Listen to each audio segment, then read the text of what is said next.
नमस्कार साथियों, आप भी क्लास 10 के छात्र हैं और 2026 में एग्ज़ाम देने वाले हैं। तो यह क्लास आप लोगों के लिए बहुत ही इम्पोर्टेंट है, क्योंकि इस क्लास में हम लोग फिजिक्स का टॉप वीवीआई ऑब्जेक्टिव क्वेश्चन देखने वाले हैं, जो कि आपके 2026 से एग्ज़ाम बिहार बोर्ड के लिए बहुत ही इम्पोर्टेंट है। तो आज का क्लास आप लोग बिल्कुल ही स्किप मत करिएगा, आज उसको लास्ट तक आप लोग देख लेंगे और इसका सारा ऑब्जेक्टिव क्वेश्चन आपको याद कर लेना है अगर आपको एग्ज़ाम देना है तो चलिए हम लोग क्लास को स्टार्ट करते हैं। अभी भी आप लोग वीडियो को लाइक नहीं किए तो एक बार लाइक कर देंगे और अपने दोस्तों को जरूर शेयर करेंगे। चलिए पहला क्वेश्चन देखते हैं। करें, किस दर्पण में हमेशा आभासी और छोटा प्रतिबिंब बनता है? तो आभासी और छोटा प्रतिबिंब किस दर्पण में बनता है? अवतल दर्पण में तो बड़ा प्रतिबिंब बनता है। याद रखेंगे, उत्तल दर्पण में हमेशा आभासी और छोटा प्रतिबिंब बनता है। ऑप्शन बी को याद कर लेना है। चलिए, ये सब बाबू वीवीआई क्वेश्चन है जो कि आपके एग्जाम में हमेशा आता है, तो इसलिए आपको सारा याद कर लेना है। दूसरा का आंसर देखते हैं कि अवतल लेंस का आवर्धन कितना होता है? तो आवर्धन को यम से सूचित करते हैं, इसको मालूम होना चाहिए। तो अवतल लेंस का आवर्धन कितना होता है? तो याद रखिएगा, एम बराबर वी बाई यू होता है। क्या होता है? एम बराबर बाबू वी बाई यू होता है। इसको याद कर लेना है। और कभी कभी देखिए इसमें u बाई भी दिया है, तो u बाई भी नहीं, v बाई यू होता है, आपको याद कर लेना है। ऑप्शन ए आपका सही हो जाएगा। ये भी वीवीआई क्वेश्चन था। और देखिए बाबू, जो बच्चे न्यू स्टूडेंट होंगे और चाहते हैं कि हमको आल सब्जेक्ट की तैयारी एकदम अच्छे से हो जाए, तो बाबू इस चैनल को अभी सब्सक्राइब कर लो, क्योंकि अब एग्जाम में ज़्यादा समय नहीं रह गया। अब आपका पूरा एकदम शुरू से स्टार्ट होने वाला है क्लास। चलिए तीसरा का आंसर देंगे। 1 मीटर फोकस दूरी वाले उत्तल लेंस की क्षमता क्या होगी?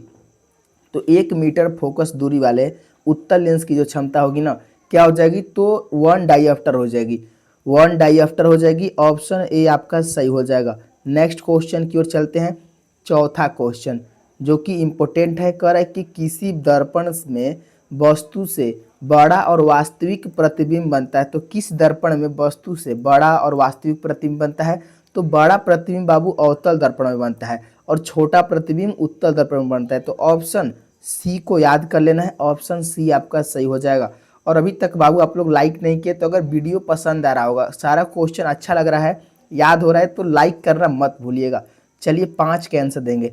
किस दर्पण द्वारा प्रतिबिंब सीधा एवं छोटा होता है? तो देखिए, सीधा एवं छोटा प्रतिबिंब किस दर्पण में बनता है? तो अभी हम आपको बता चुके हैं कि अवतल दर्पण में बड़ा प्रतिबिंब बनता है और उत्तल दर्पण में क्या बनता है? छोटा प्रतिबिंब बनता है। तो ऑप्शन ए आपका सही हो जाएगा, उत्तल दर्पण। ऑप्शन ए को याद कर लेना है। चलिए अगले क्वेश्चन की ओर चलते हैं।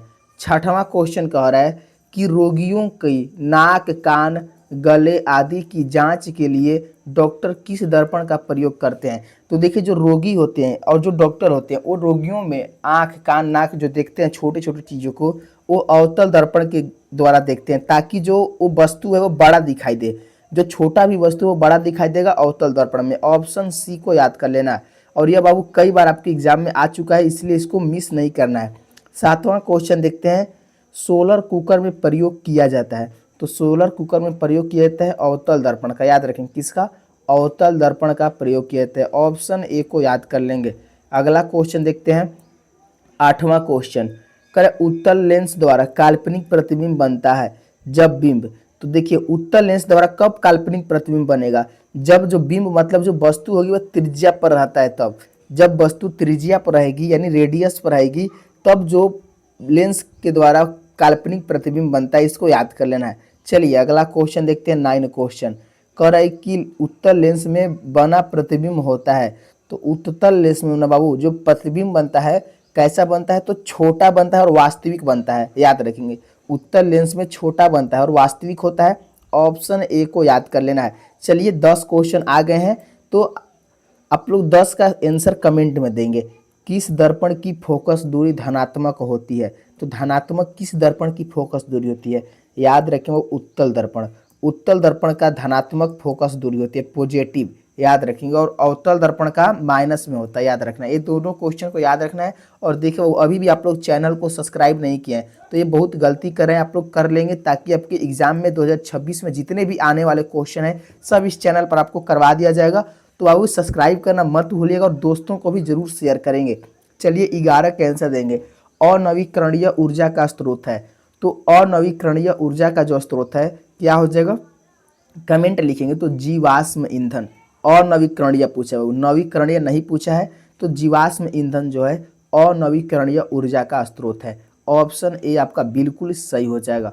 चलिए अगले क्वेश्चन की ओर चलते हैं। 12 क्वेश्चन कह रहा है कि एक उत्तम ईंधन है, ईंधन एक उत्तम प्रकार का ईंधन इसमें से कौन हो जाएगा, कर कोयला, लकड़ी, पेट्रोलियम, जैव गैस। देखिए एक उत्तम जो ईंधन होता है जैव गैस होता है, इसको याद कर लेना है। ऑप्शन डी आपका सही हो जाएगा। चलिए सब बाबू बहुत ही इंपॉर्टेंट क्वेश्चन है जो कि आपको याद होना चाहिए। 13 का क्वेश्चन करें कि नरौरा नाभिकीय विखंडन, नरौरा नाभिकीय विद्युत संयंत्र किस राज्य में स्थित है। तो किस राज्य में नरौरा नाभिकीय विद्युत संयंत्र स्थित है, तो उत्तर प्रदेश में। उत्तर प्रदेश में यानी बिहार से जो सटा राज्य है उत्तर प्रदेश, उसमें स्थित है। ऑप्शन सी को याद कर लेना है। अगला क्वेश्चन देखते हैं 14 क्वेश्चन कर प्राचीन काल में उष्मीय ऊर्जा का सबसे अधिक सामान्य स्रोत था। तो प्राचीन काल में जो उष्मीय ऊर्जा का सबसे अधिक सामान्य स्रोत था, घास नहीं था बाबू, क्या हो जाएगा, तो लकड़ी था। याद रखेंगे लकड़ी था, आपको मालूम होना चाहिए प्राचीन काल में ये सब था। ऑप्शन सी आपका सही हो जाएगा। चलिए 15 क्वेश्चन कह रहा है जीवाश्मी ईंधन ऊर्जा के कौन सा स्रोत है। जो जीवाश्म ईंधन है वह ऊर्जा का कौन सा स्रोत हो जाएगा। 15 का आंसर क्या हो जाएगा, तो ऑप्शन बी याद रखेंगे, अनवीकरणीय स्रोत हो जाएगा। अनवीकरणीय स्रोत हो जाएगा, ऑप्शन बी को याद कर लेना है। अगला क्वेश्चन देखते हैं 16 क्वेश्चन करा कि सरदार सरोवर बांध किस नदी पर बना है। यह भी वीवीआई क्वेश्चन है। तो जो सरदार सरोवर बांध है किस नदी पर बना है, 16 का आंसर क्या हो जाएगा, तो नर्मदा नदी पर बना है। किस नदी पर, नर्मदा नदी पर। ऑप्शन सी को याद कर लेना है। और बाबू एक बार कमेंट करिए कि आपकी एग्जाम की तैयारी कैसी चल रही है। जो आप लोग एग्जाम की तैयारी कर रहे हैं सब अच्छे से चल रहा है कि नहीं। अगर नहीं चलेगा बाबू तो कमेंट करेंगे, हम आपको पर्सनली हेल्प करेंगे। चलिए 17 के आंसर देंगे। टिहरी बांध किस नदी पर बना है। देखिए ये अभी वीवीआई क्वेश्चन है। जो टिहरी बांध है ना बाबू, अब भागीरथी नदी पर बना है। किस नदी पर, टिहरी बांध भागीरथी नदी पर बना है। ऑप्शन ए को याद कर लेना है। अगले क्वेश्चन की ओर चलते हैं। 18 क्वेश्चन कि जैव गैस एक उत्तम ईंधन है क्योंकि इसमें मीथेन गैस पाई जाती है। तो कितना प्रतिशत पाई जाती है, तो 75% जो है मीथेन गैस पाई जाती है, जो कि जैव गैस का एक उत्तम ईंधन है। मीथेन गैस न बाबू, जो जैव गैस है उसका उत्तम ईंधन है। ऑप्शन डी को याद रखेंगे, 75% पाई जाती है। 20वां क्वेश्चन कि पवनों का देश किसे कहा जाता है। यह भी इंपॉर्टेंट क्वेश्चन है। पवन, पवन का जो देश कहा जाता है किसे कहा जाता है, एक बार कमेंट करेंगे आप लोग। तो 19 का जो आंसर हो जाएगा वो डेनमार्क को। डेनमार्क जो है ना, इसे पवनों का देश कहा जाता है। ऑप्शन सी को याद कर लेंगे। पवनों का बाबू देश है कि शहर है, पवनों का देश कहा जाता है। चलिए 20 का आंसर देंगे। करे कि भारत का पवन ऊर्जा द्वारा विद्युत उत्पादन करने वाले देश में कौन सा स्थान है। तो भारत का पवन ऊर्जा के द्वारा विद्युत उत्पादन करने वाले देश में कौन सा स्थान है, दूसरा है, तीसरा है, चौथा है, पांचवा है। क्या आंसर हो जाएगा, तो 20 का आंसर याद रखेंगे, पांचवा हो जाएगा। ऑप्शन डी को याद कर लेना है। पांचवें स्थान पर बाबू उसको याद कर लेंगे। चलिए अगला क्वेश्चन देखते हैं। 21 क्वेश्चन कह रहा है कि टरबाइन की आवश्यक चाल को बनाए रखने के लिए पवन की चाल कितनी होनी चाहिए। जो टरबाइन होते हैं ना बाबू, इसके चाल को बनाए रखने के लिए पवन की चाल कितनी होनी चाहिए, तो आप लोग कमेंट में लिखेंगे कितनी चाल होनी चाहिए। एक बार आप लोग लिखेंगे।